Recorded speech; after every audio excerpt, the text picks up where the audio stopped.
Watched, yeah. I watched that full interview. It's 3 hours, and every single person in the world should watch it. And every single person in the world is apparently trying to. Within the first 24 hours, it had 50 million views, which is why they came in and took it down. And Google, which I hope you guys all realize now is not a real search engine. They are completely putting the results they want you to see. Edited the results in real time. You could see this if you looked up mass formation psychosis, because 50 million people were looking into this. They had this. It looks like these results are changing quickly. We can't give you a response on this. If this topic is new, it takes time for our results to be added by reliable sources. Okay. And then you go over to DuckDuckGo, which is a different search engine, and you had, obviously, it came up, Robert Malone's Substack, which he mentioned several times throughout his interview. I did a Substack. People were actively searching for this, so this would be an accurate, search results that uploaded. This is actually what it should be. And what is mass formation psychosis? People want to know more about this. Google then populated, the reliable sources were able to populate the right results they wanted you to see. And when you went back to Google, it was like just hit pieces against Robert Malone, calling him an anti-vaxxer, hoping that people didn't watch the interview to see that he got both vaccines immediately. He's double dosed, got the vaccines, talked about reactions, that he obviously invented the technology for the vaccine. I mean, to call this man an anti-vaxxer is complete lunacy, but they're hoping that they can control the narrative. And that is scary. That is why you have to understand we are in an information war. These people are willing to lie to you by any means necessary to protect this narrative and to have you terrified so that you will comply with whatever it is they want to do, 100%. So the guy who invented this vaccine is an anti-vaxxer. He's an anti-vaxxer. So you're a white supremacist. Right. Ben Shapiro's anti-Semitic. That's correct. Got it. Yep. Thanks, guys. Yeah, right. Appreciate it. Okay. Thank you for filling me in. Thanks, Google. Really good. It's all making so much sense, Google. God, really, I mean, it's so thank you. ridiculous. I also want to get to what's going on worldwide because it's so important to see this as he's talking about, this is like 1930s Germany. I mean, look at this of what is going on in the Netherlands, in Amsterdam, the police beating people, looking at what their crime is. You would think these people were targeting, first and foremost, they announced that they're going to give people up to 6 doses of the COVID vaccine. They're trying to mandate that right now in the Netherlands. And so you have people, obviously, that are protesting this in the street, and this is the response to the protesting.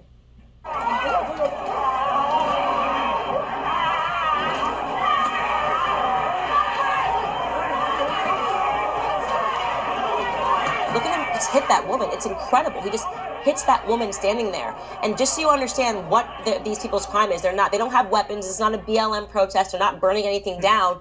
They're just not allowed to protest. It is illegal to protest. So they send the police out, they send the dogs out, and they beat people that are gathering. If you don't think this can happen in America, you're out of your mind. They want this everywhere. This has been a plot for a long time. They want this authoritarian rule. And it is insane to see this. I mean, it's already happening in New York. I think people are realizing that, first of all, here in the United States, we're blessed. We have freedom, some freedom left at least. Freedom isn't given by government or one man. It's given by God. And what we're seeing right now is many people that are fighting against this massive, I think, push for a global control, and they don't want it. And so the media will not show you this. You see a lot of these videos on social media, but the mainstream media is hiding this information because they don't want others to wake up and realize you are more powerful than your government. Your government cannot tell you what to do. You have a right to protect your family, protect your freedoms, and to decide what's best for your body, not the government. Right.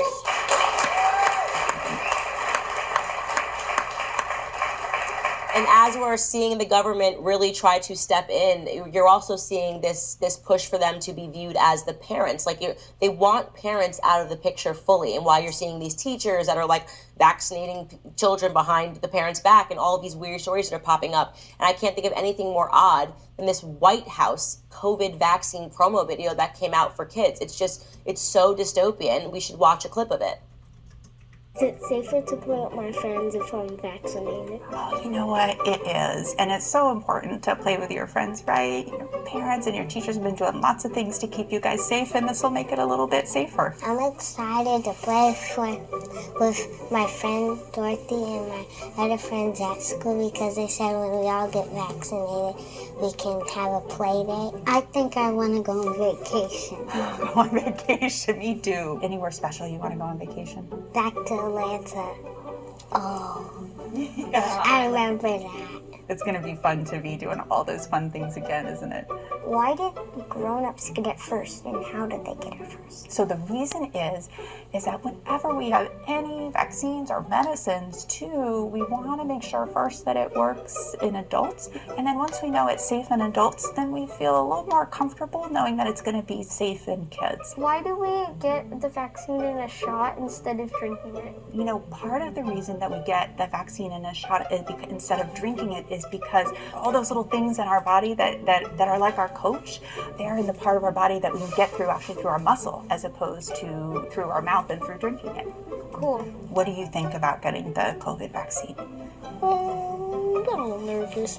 I'm nervous. Yeah. I'm excited. And you're excited. I was a little nervous and a little excited when I got my first one too, and I'm really glad I got it. Have you gotten your first dose yet? Or are you gonna get it soon? I'm getting mine on the 15th. I have a question. Why are you speaking to my child when I am not present about any of this stuff? Yes. This is a conversation Yes. that should take place between parents and children. There is no medical decision that a parent should not be present for Yes. that is being made. Exactly. Yes. Correct. I think too, like not even China, to my understanding, is pushing these vaccines. By the way, China was the one that initially released COVID-19. That was something that was a conspiracy theorist. It then came out that it was the true origin of COVID. Yes. So they're not doing it to their people yet. They're trying to vaccinate children who have an insanely, I think it's over 99% survival rate. I don't even know if a child has died due to COVID. Oh, they have, but they also had, terminal cancer, leukemia. And was like, I mean, they died pre-existing with condition. COVID in their system, which is how we're calculating COVID deaths. So the point is that you have children that really don't need this, that are then being, I think you exactly nailed it on that. They're taking the parents out of the equation. In Los Angeles, they've been privately vaccinating and incentivizing people to get their children vaccinated. I heard from a woman on a reservation, actually, that they're actually paying people gift cards to vaccinate their children. That's bribery. How are you going to pay someone to take a vaccine? Well, they've been doing that since the beginning. Free Six Flags tickets, we'll give you this, reduce your sentencing in prison. I mean, this is what I'm saying. Bribery, coercion, propaganda, these are not tools that have ever been used by the good guys in history. Ever. Yes, that's right. And dogs. Yeah. And attack dogs. That's right. Let's let me attack dogs after the kids.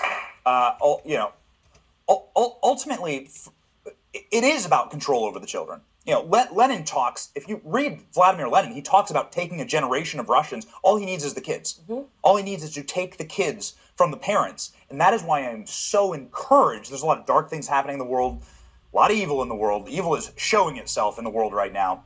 I am so encouraged in the parents movement. Mm-hmm. We are now a party of parents. It is a movement of parents standing in the gap and saying, hell no, you do not get my children. You godless, childless, many of them are childless, right? That's how they don't understand this. They don't understand this concept that we are going to protect our kids over everything. It changed my life forever. Candace has a 1-year-old, I have a 1-year-old. Suddenly my life, I've been doing this for a couple decades, like talking, and suddenly my life, when I had a kid, my opinion changed about why I work.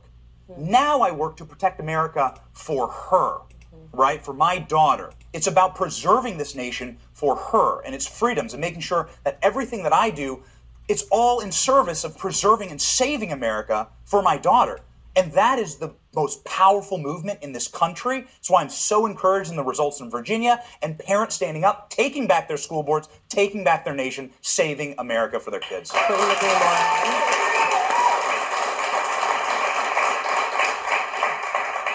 Well, Canada, which is just such a random country always, and people don't realize. I mean, I just always sometimes I'm like Canada. There's always up to it's just Canada, right? And so Canada has been so totalitarian. It's been incredible. Like from the very beginning, Trudeau has just been like, you're all going to be in prison. And you know how Americans feel about Canada. I mean, it's a little thing. It's a little thing. Anyways, so the federal government in Canada has admitted to secretly surveilling its population's movements during the COVID-19 lockdown by tracking 33 million phones. Your smartphones are super, super smart. And we keep talking about this, that technology has given them so much power. They're working with Apple and Google and all of these things. And people said this since the beginning. Like, it's common sense. What do you think these QR codes are? I mean, suddenly they just say, oh, no longer allowed to have menus in restaurants. Everyone's got to scan a QR code to go anywhere. This is priming people's minds, right? And using technology to make them think that it's normal to check into places. Facebook, you check into places. I mean, everything that we're doing right now really goes back to this theme of biotech, like the transhumanism, like the humans are becoming the computers and the governments want to be the people that are operating those computers. It's terrifying to see this. I think you're right too. I think earlier you're talking about how Facebook was launching Meta and that's actually something that they're trying to create, this digital world. They're actually, I think, introducing some of these bot-like super intelligent machines, but the way that they talk about it, they actually incorporate it into almost like a religious priming, saying that this is like something that we're able to connect with the universe on. So there's no longer the discussion of God and creation. It's more or less a focus on this. And that's dangerous because ultimately you have the United States, for example, that was basically founded on Judeo-Christian values. And yet they tell us on a regular basis that God is bad and government is good. And it ties into exactly what you're talking about. Replacing parents, replacing God. Yeah. Right? The Church of COVID, the indulgences of the vaccine, like this is all a part of the same thing. It's a replacement theory, but for the way that Western civilization is structured. God at the top, family right after God, your community. They're trying to replace all of that, and the government then sits as God, right? The high priests are in the Supreme Court. They wear robes, so there's that. And the politicians and those people are the clergy inside of the church making the decisions, and they want to replace that in public life so that they can control us. And it is quite terrifying. The thing I would say about Meta, and the thing I would say about this digital beautiful world is get the hell out of lockdown, lib. You'll go walk. America's pretty much empty, and it's beautiful. Have you ever gone out to Yellowstone? Have you ever gone to Montana or Wyoming? We live in Florida. It's wonderful there. You were just in Florida, the beaches. Get the hell out of lockdown. You won't need Meta if you just went out of lockdown, bought a $10 ticket to Cheyenne, Wyoming, and stared at those beautiful mountains. It is a beautiful, incredible world that our Lord has made for us, and He wants us to enjoy it. It's made for our dominion and for our pleasure, and so you should go out and worship God and then also appreciate what He's given us here. Family, God, and country. Nailed it. Yeah. We practiced that. You got it. Love that. One-liners. Yeah, I mean, I picked the universe over the metaverse. Solid. I always say to wrap a panel this season, I want to pick my favorite video of the week because it needs to be an uplifting video. I saw this video, and I'm not kidding when I tell you this is my son. Like, my son has no words, but we dress him like a little English boy, and he's always yelling at us. He's just like, and I'm like, I think he's going to be quite an aggressive kid when he gets older. And since it was Christmas, I saw this video of this little English kid talking to his dad about Santa, who they call Father Christmas. It's a wonderful video. Let's take a look at it. So you're going to be a naughty list if you keep talking like that? No, because Father Christmas is not being very nice to me. Because you're being naughty, so you're on the naughty list. No, I'm not. I'm on the good list, actually. You're not, because you ain't being good. I am on the good list. If you keep saying that word again and again and again, I'm not on naughty list. Father Christmas rang me last night when I was at work and said, you better tell Jackson to start being a good boy or he's going to stay on the naughty list and he won't get no presents for Christmas. That's what he said to me. So you got to start being a good boy. Then I will do an uppercut to him. No, you won't do. No, what? I'm going to this. Punch him. Punch his beard off. You're just silly, man. Then trust me, I'm not on bad list. You're on the naughty list, mate. No, I'm not. I hope that kid got all of the toys and that he did not actually punch Santa's beard off, but absolutely adorable, made me giggle. That is my favorite video of the week. Ladies and gentlemen, sadly, we are out of time. Thank you both for helping me kick off the first episode of the new year. Make sure to keep up with Anna Paulina and Benny. Benny loves Benny on social media. And stay right where you are because up next, I'll be sitting down with Congressman Jim Jordan, and I have a lot I want to talk to him about. We'll be right back.